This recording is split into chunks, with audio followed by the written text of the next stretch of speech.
Minnie, is that Rotterdam or Rotterdam, Netherlands? Rotterdam, Netherlands. How are you? Hey, sorry.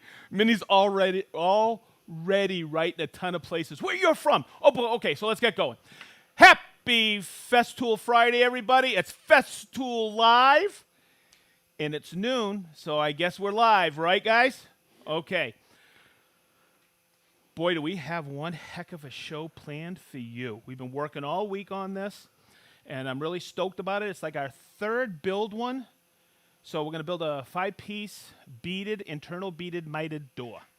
Okay, I can't wait to teach you all the cool things about this and some basic woodworking too. Okay, so first of all, really quick, I got to introduce the room because these are the people that make Festool Live tick.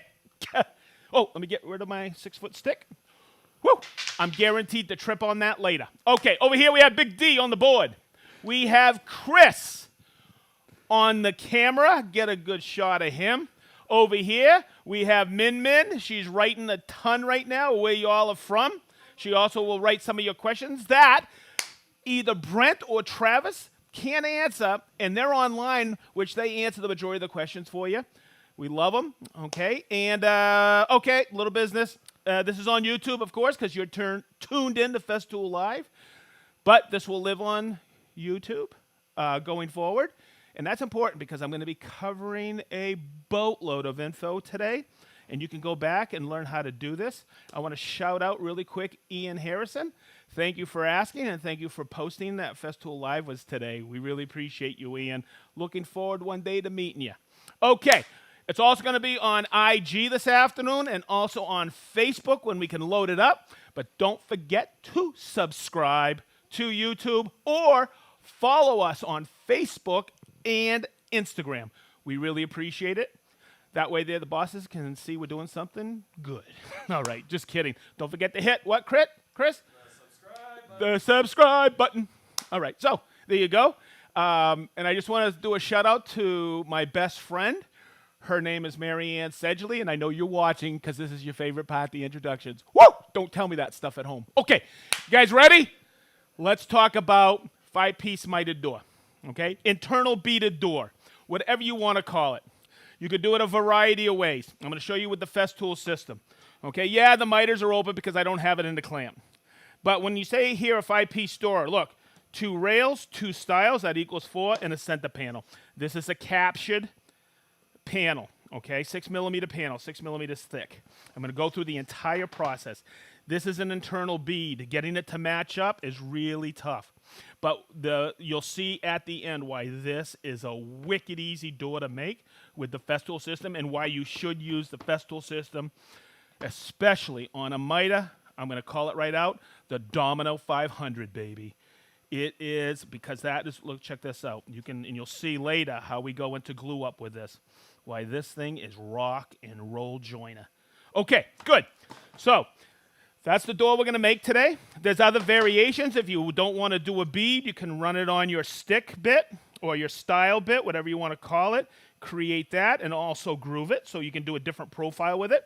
Once again, you're going to realize why a mitered door used to be difficult to make, not with the Festool system.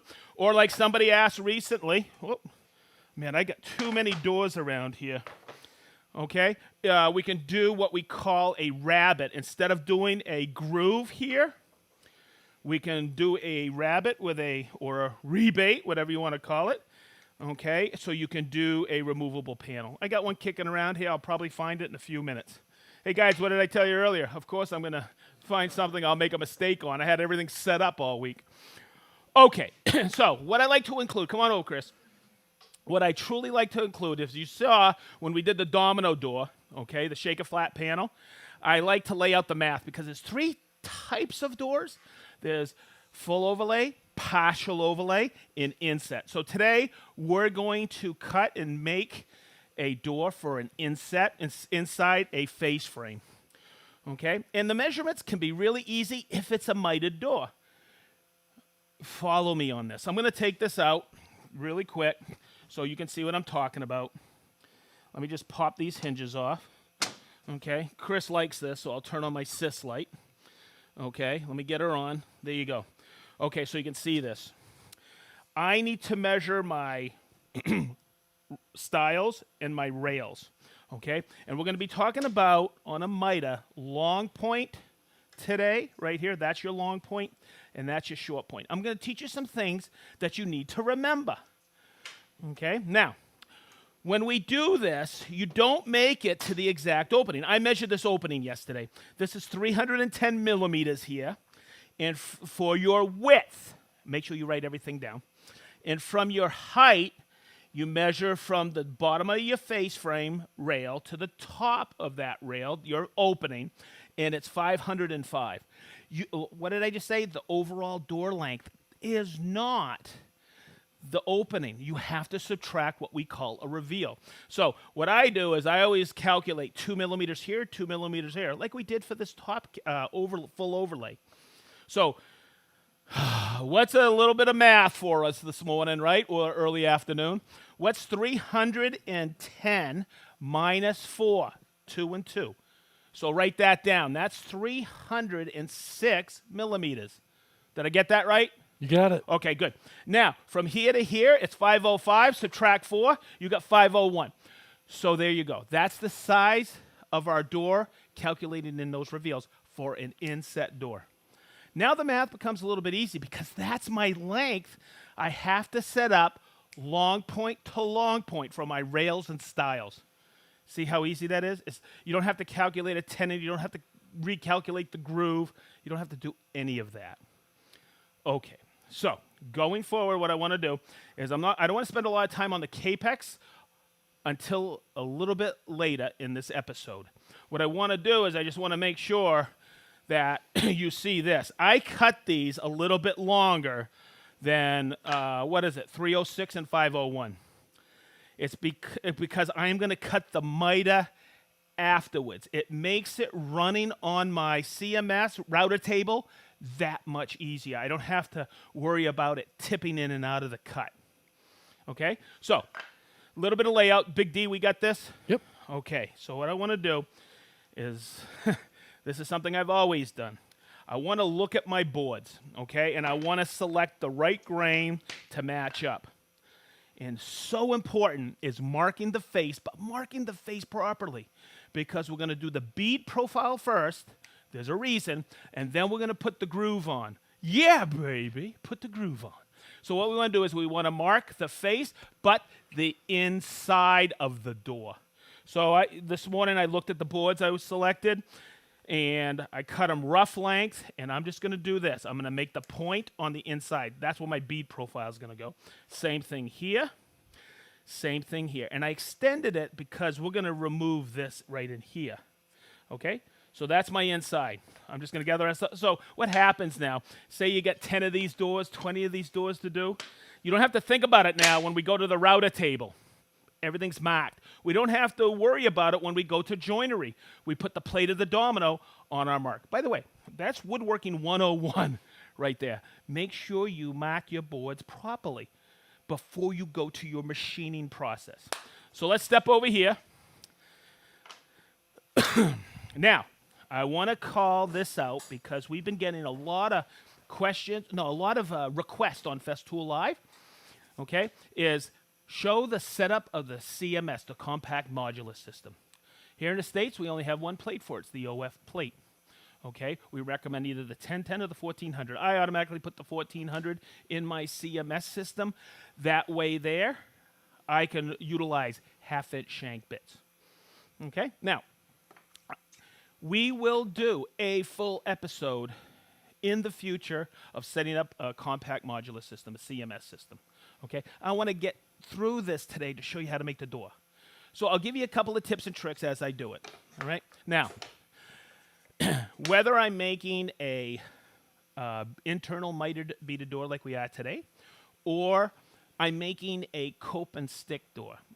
Every time I set up a router table, I go back about 30 years to my mentor shop when I made a bunch of cope and stick doors. His name was Ralph Jackson from Reliance Furniture Service. Ralph, if you're watching, I love you. You taught me so much. I made about 30 doors in my shop. Okay, and what happened was, he goes, hey, how did that setup for your cope and stick go? I went, phenomenal on Monday morning. He goes, wow, cool. I go, yeah, but boy, it was really problematic setting that up. And he says, well, you saved the sample, didn't you? And I went, oh, you know what I did that night after I got out of Ralph's shop? I went home and made a sample of my cope and stick bits. Every time I make a door, I save a sample. So what I'm getting at with this is a back and forth for the setup. And I'm going to go through how I set up the bits initially. But you see this bit right here? And Chris, hopefully you can get in here to see this. See this? This is a bead, and it creates this profile right here. So when I set the height of it, and let me see, I got my crank somewhere. Oh, right here. Duh!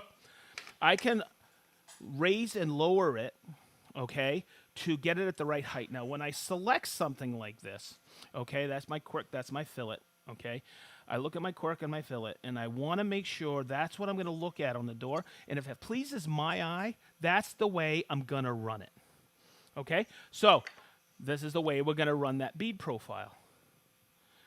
Guess what? Setting this up yesterday was so wicked easy because I could just set it up on here. Now, usually in class I say, okay, raise their hands. How many people have run a bead like this? And I see people go, oh, yeah. It's problematic because what you want to do, and you're going to see me doing this when I run this, when you run this, you don't want to end up with any flats on here, okay? So when you set this up, I'm going to grab a straight edge. Make sure you have yourself a good straight edge, okay? I always check to see if my fences, my forward and my aft fence are in the same plane, and I'll check it like this, and like this it is. I check for 90 here, 90 here.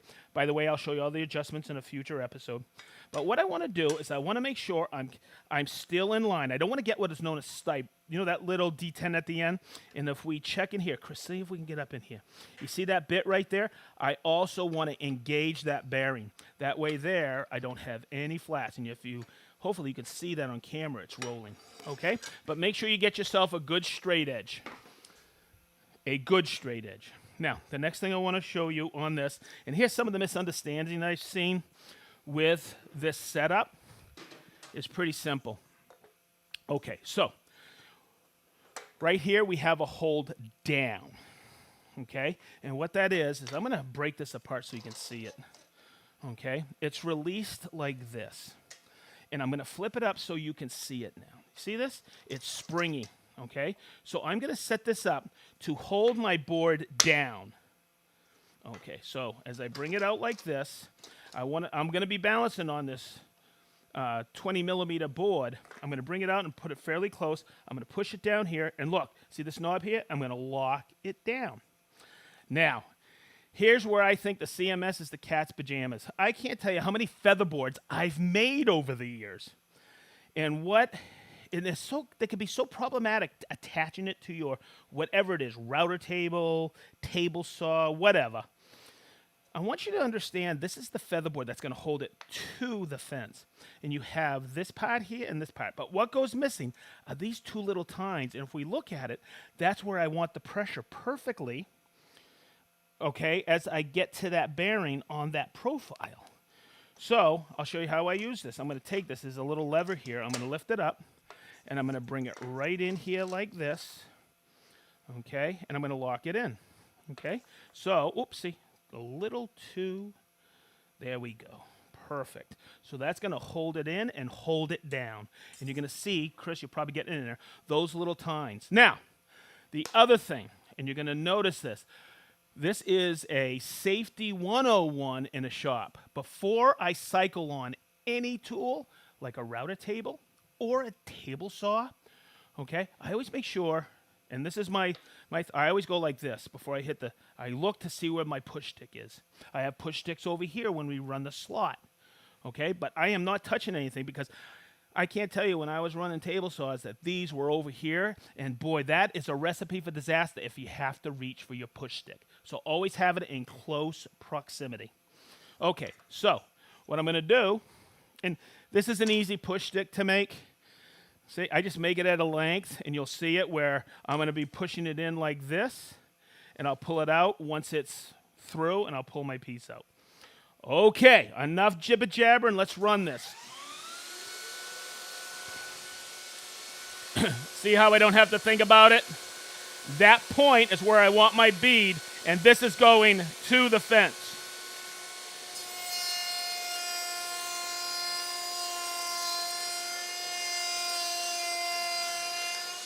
My push stick is right here, and I just feed it through. Oops, sorry, Chris. And the one thing I'm going to do, oh my God, if you've ever run this, I always would see flats here, and I say, oh, I'll sand that out. No, that featherboard keeps that board against that fence so you don't have any flats. That saves you so much daggone time. So there's one. The other thing I want you to notice is the dust extraction on this. This is an open carriage, right? Okay? Check it out. There's no dust. I got this on a CT48. Okay, but you'll notice I have a cyclone. Do you see any dust down there? And I'm going to inspect that. Okay, hey, guess what? I was jibber-jabbering a little. Okay, I got a very slight flat. You know how I can tell? The writing is still there. So what I'm going to do is this is the type of bit I can run it again. And you can actually hear the cut. Okay, so no more jibber-jabbering. Look at that. See how that's completely clean? Woo! Yeah, baby. 2 more. Let's get the rails done. How we doing, man? Woo! Oh, my God.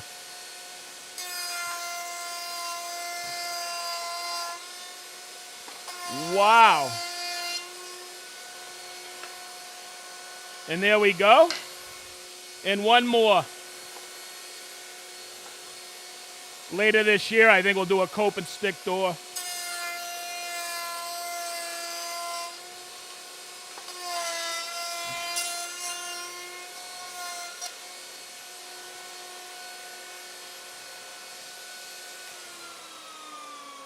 I will tell you this, okay? You'll see that that's a perfect round right there. That's a perfect bead. I hate using the word perfect. Like I always say, it's a perfect miter. Okay, but I'm going to tell you, with the CMS, this featherboard, this hold down, this makes that bit perform better. And I don't have to clean up now, do I? That's amazing. Okay, so there's round one. Now, someone will ask, well, why don't you groove all your boards first? Okay, and I'm going to take this sample. I got one here that's bad. Okay, why don't you groove this? Why don't you groove it first? Okay, and then run the bead. No, because as I'm putting pressure on that featherboard, if I was going to do the bead after I do the groove, that could cause that to deflect. Follow? Okay, so you know when I say that and I say follow, I look over at Big D, and if Big D's going, yeah, that means I might be saying something correct.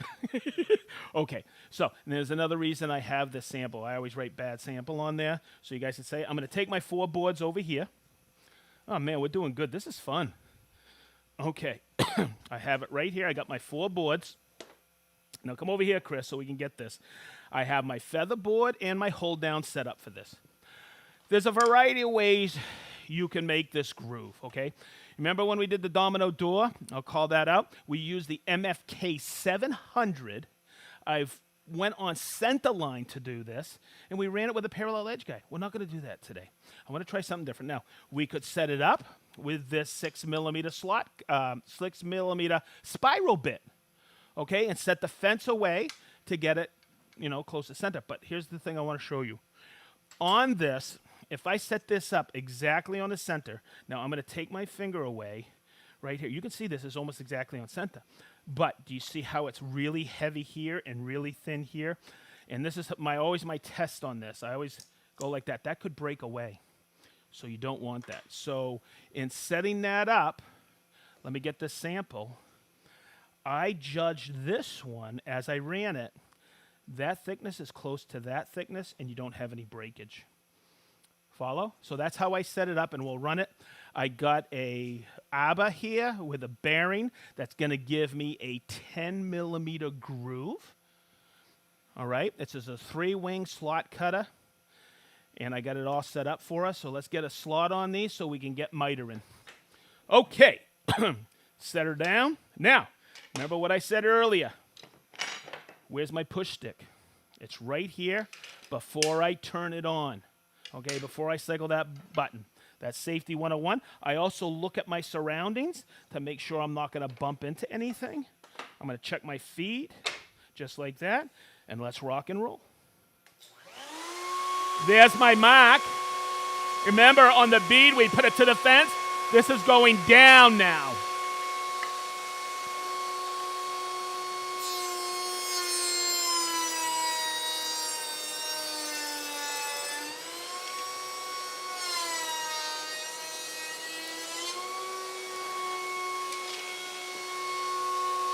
Hey, Chris, see if you can come in here. Right here. What I want you to see is how I have this fence set up, this hold down. I got to be aware of my push stick so I don't grab the cutter. I'm just verifying everything.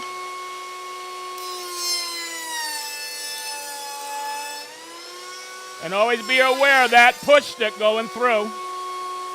So there's two. There's my stiles. Let's do my rails.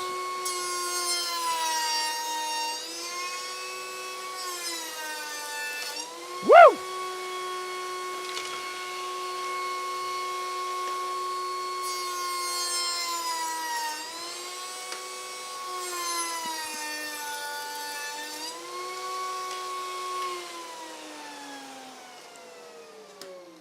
Okay, so there we go. We have our grooves, and you'll see how it's equidistant. Okay, so it's nice and good shoulder on there. Now what we got to do is we got to set up to cut these on our Kapex. Here we go. Okay, so I'm going to get this out of the way. I think I'm done with that mini if you need another seat there. Okay, so I'm going to grab a piece right here. I'm going to break this apart really quick so you can see the bones of this. Okay. Perfect. Okay, so remember our measurements? Did we write them down? Wow. Okay, so it's 306 and 501. You know how I know that? I wrote it down right here. Okay, now, this is our bead profile. This is the bead. This is something I always have to get in my brain. The bead, the profile gets the short point on this door. This is long point. So remember, we are working long point to long point in our measurements. Okay, so if we look, see this? That's not a perfect fit. I have 4 millimeters extra right over here when I cut these. Okay, so that's what we're going to do. And I'm going to set this over here so I don't lose it. Okay, so let's cut the 306s first. Now remember, this is where you can get confused. Always verify it before you set this up. What's getting the short point? So I'm just going to take this. I'm going to bring it to 45. Okay, now, I always get people saying, oh, that you off a chop saw, slide compound miter saw, you cannot get a perfect miter. So years ago, I made a door when I got my first Kapex. Okay, I'm getting old.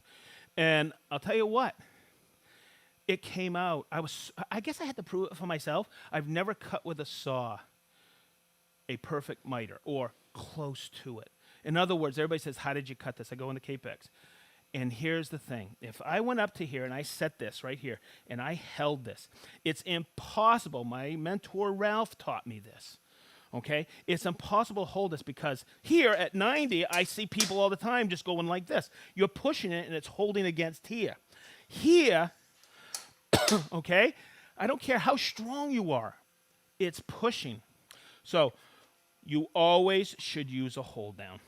And that's the beauty of the Festool miter, because hold down, I should say, on the miter saw, is because you have these flats. I can get that pressure right up against there. Yes, the laser, and there's my short point, there's my long point. I can see everything vividly so I can make my cut. Okay, and always remember, wait for it, because this is such a small piece. That could be a rocket launcher just like that. You know what's really cool about that? You can save that as a sample now, and that right there lets you do the mitered door.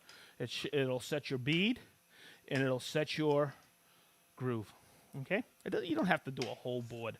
So there's one, and now what I'm going to do is, because I want, you never register short point on here. Okay? Because that will slip even if it's locked down. So what I'm going to do is I'm going to cut it, I'm going to flip it over, and I'm going to lock it down. Now, the thing I always do, Chris, hopefully we can come in here and see this, is I always make sure that that is right against my stop that I have set at 306. So now I'm verifying that's where my bead is, my short point. And I'm going to make the cut. Okay? So there you go. There's one, and let me just cut the rest. It'll just take a couple of seconds. The nice thing is that I can flip that stop right out of the way. Let me get that in there.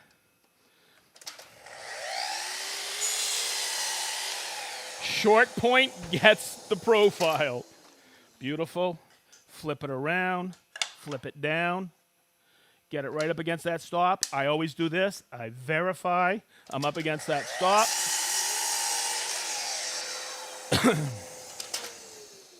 Beautiful. There's my other piece. I want to get them all in here so I know which ones I'm doing. I get so much extra. All right. Everybody doing good? Minnie, how we doing? Oh, yeah. All right. We got a lot of people today, Derek. Oh, yeah. The board's filling up. Good. And I'm going to bring it in. And now here's my other stop. Okay. Hang on a second. I'm using the scale on the Kapex. I have it set at 306. Chris, can we get in here? Check this out. Look at that. 306. Daggone it. It doesn't get any better than that. Whew. Okay, so let's get this set up. I'm going to bring that right in, make sure I'm up against that stop. Short point gets my profile.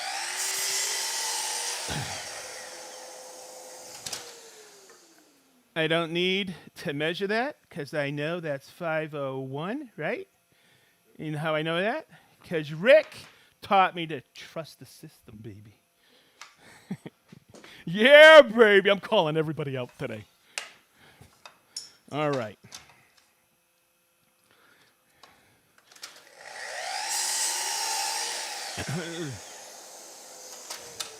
Somebody may say, hey, you should have had it all pre-cut. Why? Look how easy it is. Why waste the time, man, when you get the system here, baby? Well,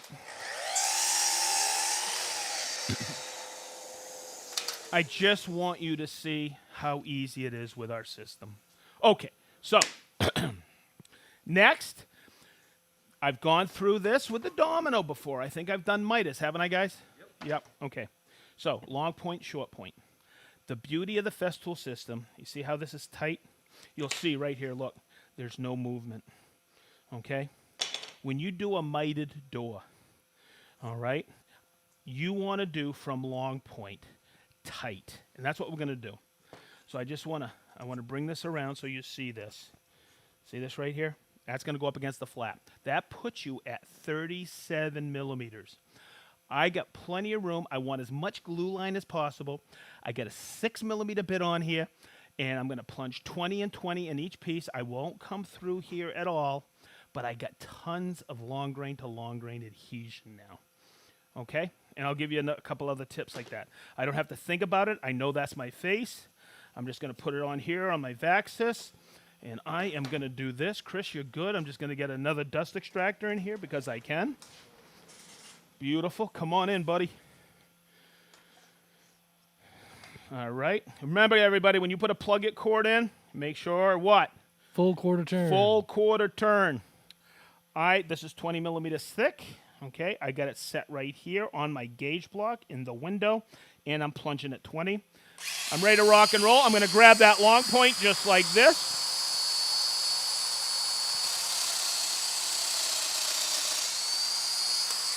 And I'm going to swing it around like this. Whoopsie. Always making sure that I am registered flat on there and plunging at a steady rate. So look how easy this is. You notice with the Vaxis, I don't have to cycle off my tool. I can just keep going. But always making sure I'm up against that long point. See how easy that Vaxis makes this operation? What if you got 20 doors? What's 20 times 40? 80? That's 80 mortises, baby. It goes by wicked quick. And just a steady plunge.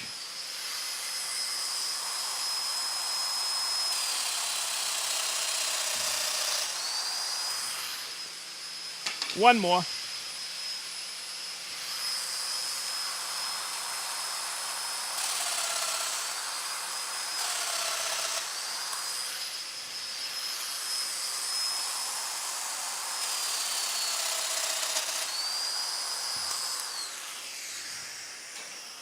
Okay, so there we go. We got our mortises done. Now, like I always tell everybody, it's time to dry fit. And there's a reason for that. I always got a kick when people are in class. I'm going to get this stuff out of the way here for this door. Okay? I would see people always doing this. You've probably done this too. When you make a picture frame, right? You go like this, you go, okay, look. You go like this, and then you put your other board down here. And then you put your other board like this. And you go, oh, wait a minute. And you go like this, and then this moves. And then this one moves. And then this one. And then you go over here, and this one moves. No, put a couple dominoes in there for dry fit. And get it in the clamp so you can take a measurement.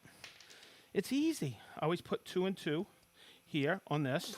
Then I put 2 and 2 here. Remember, it's a 6 by 40. 6 being the thickness, 40 being the length. So we split the diff, right? So we go into each mortise 20. I'm going to put it together like this. Oh, my God. Look how that's coming together, everybody. Okay. Oops, sorry. I'm going to swing it around here. All right. Butamus. Butamus. It's all going to come together. Now, I could take a measurement, but I'm not going to. Because, look, I'm always walking it around. What I'm going to do is I'm going to get in the clamping system. All right. Ooh. I told Chris not to trip because I got too much set up. But I got these clamps set up. I'm just going to bring it in so we can get it in on those miters. Chris, you could probably come right here. Okay. And we're going to just bring it in and bring it in here a little. And then I'm going to come back here like this. Bring it in like this. And you'll see how it all comes together. And you're going to see how we do this. And look how it just comes right together. No spaces. All right, so that takes care of that. That's the frame for this 5-piece beaded door. I'm sure you can figure out quite a bit going forward on your own, but let's take the right measurement because I'm notorious for not calculating this correct. So if you remember what the depth of groove was what? Okay, it was 10 millimeters. That's what we had our slot cutter set at. Okay, I'm going to show you an easy way to measure this. If I measure from the outside here to the inside, it comes to 206. Well, wait a minute. This is 50 millimeters wide. I think you got it, right? The calculation is the what? The rail size, okay, subtract 150 and 50. Same thing with here. So the measurements we come up, but I'll just measure it so you can see it. Oops, so you can see it right in here. Let's get a measurement right here. I bet you that's what? 406 or something close like that. Okay, I can't read backwards. So our measurement, we got to remember this. It's 401. Okay, so 10 and 10, if I get it right, is what? 20. But I'm not going to cut it exact because I want a little wiggle room. A couple of reasons for the panel to float. In other words, assembly gets a little bit easier. So what I'll do is I'll come over here, and this is what I want to talk about. When we talk about cutting, it's kind of like anytime we talk about a door. You don't want the grain to go like this. You want it to rise like this. Okay, so very, very important on that mitered door. Write down your measurements, calculating that little wiggle room, and I use the common denominator of 18. So It's the overall measurement's 419 by 224. I wrote it down. But here's what I want to get you guys to all see. I wrote down here what my width was, measurement, which is this calculation, plus the 18, right? Okay, and this measurement plus the 18. So 306 plus 18, 501 plus 18. I mean 401 and 201 or 206. So you'll figure it out. Sorry for my stumbling, but always write what your height is, because you're going to get a board like this. You're going to make your marks on here and measure from here, 224, 224. Lay your guide rail down, make your cut. Okay, and then you can measure your height. But I always will remember this: grain rises. It's a good way of remembering it. But write down your measurements. Okay, good. So, oh wait a minute, I cut it. So we're gonna take this board and we're gonna put it in and we'll do a quick assemble. We won't put glue on here, but boy, I got a great tip, and it all stems from this. You see this little right angle here? Okay, this is 2 pieces. This is a mitered piece I made with a Domino. But I want you to, I measured from the crux here, or the apex in there, and that's 37 millimeters. I'll just leave it there for now, because I want you to think that or mull that over. I'm going to take my door, and I'm going to slide my board in, just like this. Okay? Let's get it together, just like this. Okay, whoa, take your time.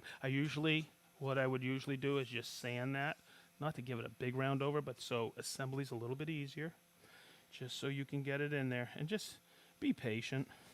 You know you cut this right. Oh, you know what's unbelievable is this board has a little bend. No, I'm not going to go recut this. You guys are all probably thinking, oh, you cut it wrong again. There we go. Ha ha! Okay. Yes, I measured 40 times yesterday, and today I was milling once. Finally get some sleep. I can get some sleep today. All right. Okay. So there you go. Now, what I do, okay, just to speed up the process. Whoopsie. There we go. Oh, man, it's a little tight in there. You know what? This is why you have extra boards, just in case. This has, if you can see the cup, it's causing me a little fret. So I have this board. Minnie, you are unbelievable. Thank you. This is a little bit better. I'm going to get this in here because I want to teach you something about that little jig or layout tool I made. Another day. There we go. Much better. Much better. That should come together sweet. Sweet as I just push everything together with the clamps. But I'm going to make a quick mark with my gauge block as I do this. There we go. Okay. So what I'm going to do is this. This is where that 37, this is my back. See this right here? I'm going to do this. That brings me 37 from that long point, doesn't it? Okay? So I'm going to take it like this and just go around the board like this. This is something, I had a limited amount of clamps at one point. And when I put this back into my clamping jig like this, okay, get those K bodies in there, open it up a little. There we go. Be patient with your clamps. Make sure everything is preset. And when you bring it in,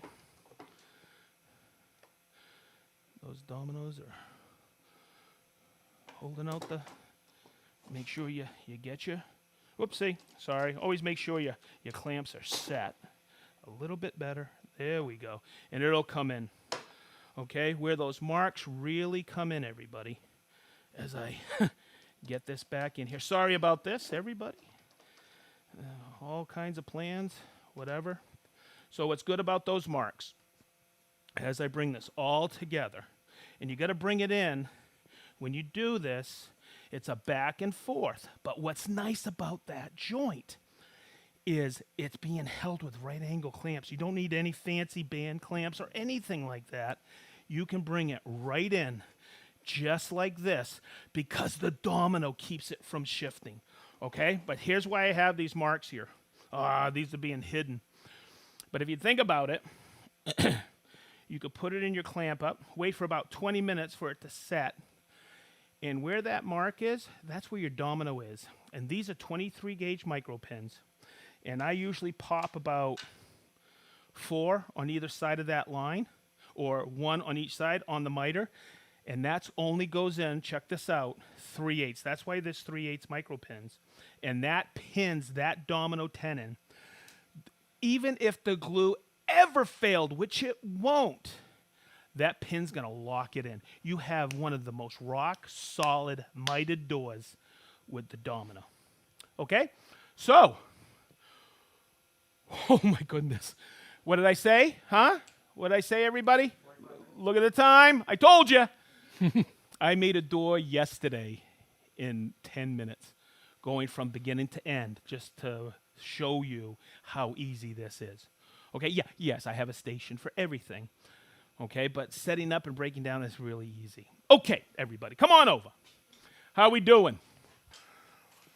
I think I've covered everything. Hopefully, this made sense to you and I didn't confuse you too much. But this is my favorite part of Festool Live, because I've always asked you, we have always asked you, to tell us where you're from, and it means a lot to us, because when somebody says, hey, who's your audience? I say global, and you guys are from all over. Now, I did do this because Malta, you're here today. You're always here, and your first name is Christopher, I believe, right? And is it, what was it? Medici. Oh, I'm sorry. Christopher, thank you for being there every episode from Malta. Okay, so I'm going to go over here, and we're going to see where everybody's from. Tower Lakes, Illinois. Luxembourg. Is that a first? I think so. Hartford, South Dakota. New Haven, Connecticut. Denmark. 2-pack from Denmark. Oh my God. Olney, Buckinghamshire. Woo! Many of you writing stuff that I can't pronounce. Phoenix, Arizona. Averill, Mass. East Yorkshire. Vienna, Austria. Mozart's watching. Chris from Elliott, Maine. Lausanne, Switzerland. Ireland. Woo! Croatia. Connecticut. Woodstock. Oh my God, I saw Jimi Hendrix at Woodstock. Poland ×2. Ledyard, Connecticut. Cold, wet. Wales, England. Yeah, it's going to be that way here this weekend in Lebanon, Indiana. Olympia, Washington. Milan, Tennessee. Pittsburgh, Chesterfield. That's Missouri. No, okay, good. Mexico, Hampshire, England, Holland, 2x2 Charleston, West Virginia, Tisheth, Belgium, Hudson, Wisconsin, Holland, Michigan, Louisville, Kentucky, Vinlingen. Woo! I know where you are. I've been there. Netherlands ×3, Albuquerque, New Mexico, West Sussex, UK, Kent, UK, Buzzards Bay, Massachusetts. We call it somewhere something else. Plano, Texas. Plano, Texas. France, Santa Cruz, California, Winchester, Virginia, Montreal, Serbia, Athens, Georgia, Auburn, Alabama, Alberta, Canada, Kimberley, British Columbia, Rockies, BC Rockies, St. John, New Brunswick, Kyalami, South Africa, Raymond, Maine. Woo! I love people from Maine. Durham, North Carolina, Belgium, 3-pack. Indy, roommate Randy. You got a roommate named Randy? Or Bryce? Bryce. Cool. Richmond, Kentucky, Shrewsbury, UK, Jersey Channel Islands, Caldwell, Idaho, Mogadishu, Somalia. Wow. I want to do a Festool Live from there. Okay. Bloomington, Illinois. That's close to Mogadishu. Okay, Houston, Texas, Trend Walls, Connecticut, Texas, 2-pack. I know there's more people from Texas. Hoover, Alabama, Osterarder, Scotland, Osterarder Island. So close. Okay. Close. Salford, UK, Warsaw, Poland. I love Poland. Wake Forest, North Carolina, Rootstown, Ohio. I was like, Oahu. Hey, everybody. Minnie can only write so fast. We thank you. This is a wrap. Festool Live. Episode what, guys? 38. 38. I can't believe it. And I always end this because we all mean it here. We love you. Thank you so much for watching. It means so much to us. A better 2021 for all of us. Please stay safe and wash your hands. Woo! That's it, baby. It's a wrap.